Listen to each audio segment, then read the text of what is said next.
क्या एनए से अजीत डोभाल को बर्खास्त करने जा रहे हैं पीएम मोदी? अगर अजीत डोभाल एनए से बने रहे तो पीएम मोदी को 2023 में इस्तीफा देना पड़ सकता है। जी हां, भाजपा नेता और पूर्व सांसद सुब्रमण्यम स्वामी ने अजीत डोभाल और मोदी को लेकर बड़ा खुलासा किया। एनए से अजीत डोभाल को लेकर स्वामी ने क्या खुलासा किया है, आपको मैं आगे वीडियो में विस्तार से बताऊंगी कि क्यों बार बार अजीत डोभाल का नाम सामने आ रहा है और क्या है अजीत डोभाल और मोदी का कनेक्शन। तो वीडियो को अंत तक जरूर देखें, लेकिन सबसे पहले आजाद मीडिया को सपोर्ट करने के लिए देश नीति को सब्सक्राइब करें और नोटिफिकेशन के लिए बेल आइकन को प्रेस करें। देश नीति, केवल सच्ची और पक्की खबरें। दोस्तों, national security agency chief Ajit Doval आखिर इतना चर्चा में क्यों है? क्योंकि पूर्व भाजपा सांसद अजीत डोभाल को पद से हटाने की बात कर रहे हैं।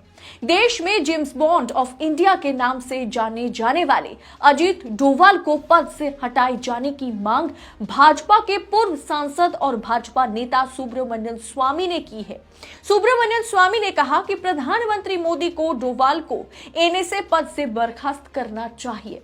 स्वामी ने ट्वीट करते हुए लिखा, अजीत डोभाल ने पेगासस टेलीफोन टैपिंग जैसी गड़बड़ी कई बार की है। स्वामी ने यह भी कहा है कि यदि ऐसा नहीं होता है तो 2023 के बीच में ही पीएम मोदी को भी पद छोड़ना पड़ सकता है। सुब्रमण्यम स्वामी का यह ट्वीट काफी कुछ बयां करता है। सुब्रमण्यम स्वामी अक्सर अपने ही सरकार पर हमलावर रहते हैं, लेकिन आज भाजपा सत्ता में है, उसके पीछे सुब्रमण्यम स्वामी भी एक बड़ी वजह है। राम मंदिर आंदोलन में सुब्रमण्यम स्वामी का योगदान रहा। राम सेतु पर भी सुब्रमण्यम स्वामी ही सुप्रीम कोर्ट तक मामले को लेकर गए। कांग्रेस पर जो करप्शन का आरोप है, नेशनल हेराल्ड करप्शन केस को लेकर, उसे भी सुब्रमण्यम स्वामी ने ही उठाया। उनकी सरकार से नाराजगी इस बात की है कि उन्हें कभी भी पार्टी में सम्मान नहीं मिला मोदी के आगे। ये सिर्फ सुब्रमण्यम स्वामी की शिकायत नहीं, ये हकीकत है। चाहे आप अडवाणी जी को देख लीजिए, राजनाथ सिंह को देख लीजिए, नितिन गडकरी को देख लीजिए, मोदी के आगे सब फीके हैं।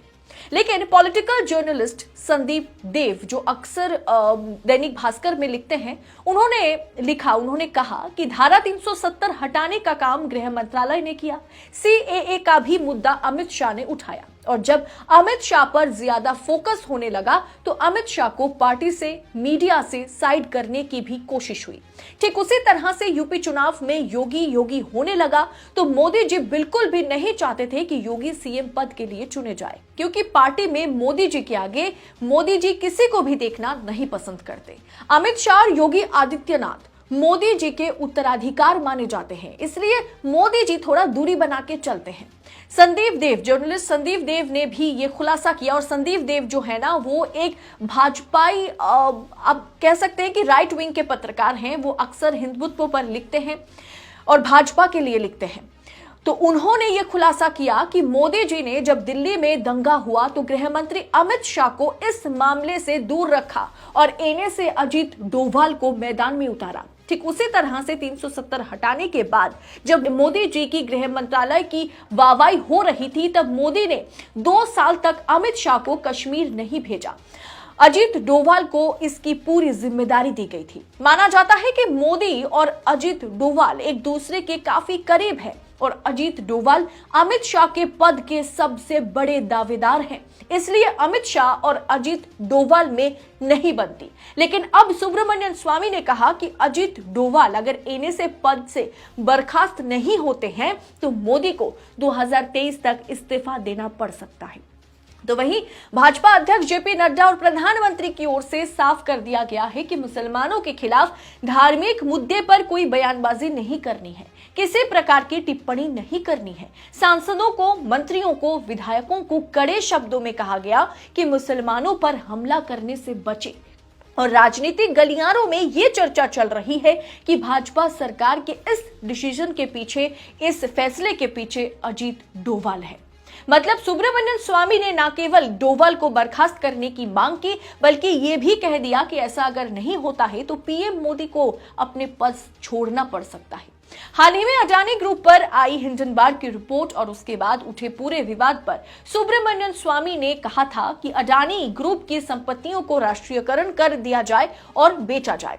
क्या कांग्रेस ने अडानी से कोई भी डील ही नहीं की? जब इस पर सुब्रमण्यम स्वामी से सवाल पूछा गया था तो उन्होंने साफ कर दिया था कि किसने क्या किया मुझे इससे फर्क नहीं पड़ता।